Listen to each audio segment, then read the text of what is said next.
Madayaw na araw mga ka-strivers, ating ngayong pag-uusapan ng ating kilala at bantog na young rider ng Digus City. Wala iba kundi si aka King Cobra RJ Gonzaga ng Digus City. Sa isahin natin ngayon ang mga simbolong ating makikita na kalimitang nagagamit at ginagamit sa motocross at iyong mga bantog na inaibigay sa kanya. Pero bago ang lahat, panoorin mo ng buo ang video ito at nang malaman natin kung ano nga bang kahulugan ng mga simbolong ating nakikita. Pakipollow naman ang page na to at isubscribe ninyo. Pakipindot na rin ng like and share. Maraming salamat.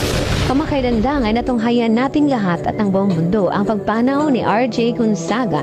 Ayon sa salaysay ng kanyang ama, si RJ ay isang masayahing bata. Siya ay maghiliw at mahilig maglaro